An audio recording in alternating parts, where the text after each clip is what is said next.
కేంద్రం రాష్ట్రాల మధ్య సఖ్యత ఉండాలన్నారు కాంగ్రెస్ నేతలు. రాష్ట్రంలో గత ప్రభుత్వం చేసిన తప్పులకు శిక్ష తప్పదన్నారు. కేసీఆర్ ఫామ్ హౌస్ లో సోదాలు చేసి వేల కోట్ల అవినీతి సొమ్మును బయటకు తీస్తామన్నారు. అవినీతి చేసిన ఏ ఒక్కరిని వదలమన్నారు.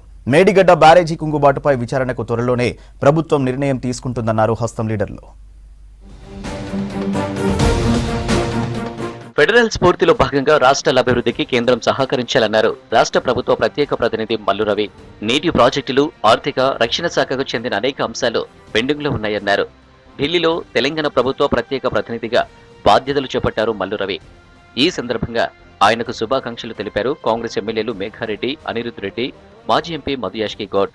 తనను నియమించిన సీఎం రేవంత్, ఏఐసీసీ పెద్దలకు కృతజ్ఞతలు తెలిపారు మల్లు రవి. స్పెషల్ రిప్రజెంటేటివ్ ఇవ్వటం వల్ల మల్లు రవిని ఎంపవర్మెంట్ చేసినట్టు అని నేను అనుకోవటం లేదు. తెలంగాణ రాష్ట్రంలో ఉన్న కాంగ్రెస్ పార్టీ నాయకులకి, కార్యకర్తలకి ఈ ఎంపవర్మెంట్ అందినట్టుగా నేను భావిస్తున్నాను. ప్రాజెక్ట్స్ తో పాటు తెలంగాణ ప్రజలకు ఉన్నటువంటి సమస్యల్ని కూడా ఢిల్లీలో ఉండి ఇంతకుముందు ప్రత్యేక ప్రతినిధిగా ఏ రకంగా వారికి సహాయం అందించానో అదే రకంగా అందిస్తానని ప్రజలందరికీ నేను తెలియజేస్తున్నాను. త్వరలో కేసీఆర్ ఫామ్ హౌస్ పై దాడి చేసి వేల కోట్ల అవినీతిని బయటకు తీస్తామన్నారు కాంగ్రెస్ నేత మధుయాష్కి.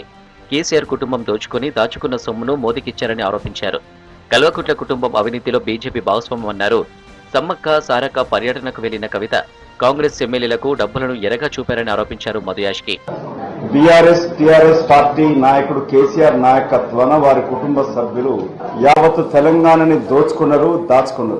మోదీ ప్రభుత్వానికి మద్దతు తెలుపుతూ తాను తెలంగాణ దోచుకున్న వేలాది కోట్లని కప్పం కట్టేటట్టుగా ప్రతిసారి వచ్చి అప్పటి ముఖ్యమంత్రి చంద్రశేఖరరావు మోదీ కాళ్ల పైన పడి డబ్బులు కడుతూ పోయినాడు. నయా నిజాం లాగా తయారైనది.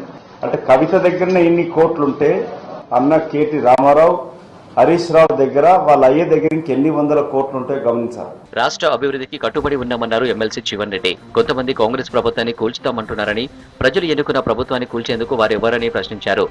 జగిత్యాలలో ఎమ్మెల్సీ జీవన్ రెడ్డి సమక్షంలో బీఆర్ఎస్ నుంచి కాంగ్రెస్ లో చేరారు మాజీ సర్పంచులు, కుల సంఘాల నాయకులు, మహిళలు. ఇది ఒక్క దినం వచ్చేది కాదు. మీరు ఎన్నుకున్న ప్రభుత్వం ఏదైతుందో 5 సంవత్సరాలు ఉండబోతుంది. కొద్దిమంది అంటూ ఆ ఎన్ని రోజులు ఉంటారు ఇల్లు. జనం ఓటేసి గెలిపించిందబ్బా, ఇలా ఎమ్మెల్యే సంజయ్ గారు గెలిచిందబ్బా. 5 సంవత్సరాల కొరకు ఆయన ఎమ్మెల్యే ఉంటాడు. కాంగ్రెస్ ప్రభుత్వ ప్రతినిధిగా నేను ఎన్నికల్లో గెలవలేకున్నా కానీ ఈ ప్రాంతంలో చేపట్టవలసిన అభివృద్ధి సంక్షేమ కార్యక్రమాలు నేను బాధ్యత తీసుకుంటా, నేను చేస్తా అని చెప్పని ఈనాడు ఈ సభాముఖం. మేడిగడ్డ బ్యారేజీ కుంగుబాటుకు కేసీఆర్ తో పాటు ఇంజనీర్లు బాధ్యులన్నారు కాంగ్రెస్ నేత నిరంజన్ రెడ్డి. బీఆర్ఎస్ సర్కారు దగా మోసానికి కాళేశ్వరం ప్రాజెక్టు నిదర్శనమన్నారు. మేడిగడ్డ బ్యారేజీ కుంగుబాటుపై ఇంజనీర్లు చిత్తశుద్ధి లేకుండా మాట్లాడడం దురదృష్టకరమన్నారు. కాళేశ్వరం ప్రాజెక్టు కాంట్రాక్టర్లను బ్లాక్ లిస్ట్ లో పెట్టాలన్నారు నిరంజన్ రెడ్డి. ఈ కుంగుబాటుకు వారిని బాధ్యులుగా చేయాలనే మాట నేను డిమాండ్ చేస్తా ఉన్నాను.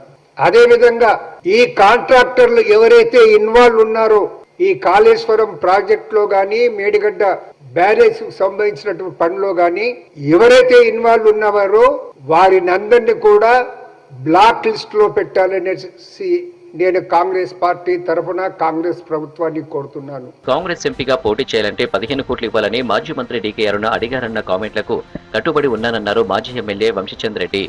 పోటీ చేసే కాంగ్రెస్ నాయకులను డీకే అరుణ డబ్బులు డిమాండ్ చేసినట్లు చెప్పారు. తాము చేసిన ఆరోపణలు నిజమంటూ మహబూబ్ నగర్ జిల్లా కేంద్రంలోని రామాలయంలో ప్రమాణం చేశారు వంశీచంద్ రెడ్డి. ఆవిడ చెప్పినారు, ఎప్పుడైనా వస్తా, ఎక్కడికైనా వస్తా, నన్ను డేట్ చెప్పమన్నారు, స్థలం నన్ను చెప్పమన్నారు, నేను ఇక్కడికి రావడం జరిగింది. నిజాయితీగా రాముని వారి మీద ప్రమాణం చేసి చెప్తున్నాను. అరుణమ్మ గారు 15 కోట్ల రూపాయలు కాంగ్రెస్ పార్టీ నుంచి డిమాండ్ చేసింది. వారు రాలేదంటే ఎందుకు రాలేదనేది ఇవాళ పాలమూరు ప్రజలందరూ కూడా అర్థం చేసుకోవాలి. లోక్సభ ఎన్నికలపై కాంగ్రెస్ ఫోకస్ చేసింది. ఫిబ్రవరి 2 నుంచి పార్లమెంటు నియోజకవర్గాల వారీగా సీఎం రేవంత్ రెడ్డి ఎన్నికల ప్రచారం మొదలుపెట్టనున్నారు. లోక్సభ సెగ్మెంట్లో కాంగ్రెస్ ముఖ్య నేతలు కార్యకర్తలతో భేటీ అవుతారు. అన్ని లోక్సభ సీట్లలో గెలుపే లక్ష్యంగా క్యాంపెయిన్ చేయనున్నారు నేతలు.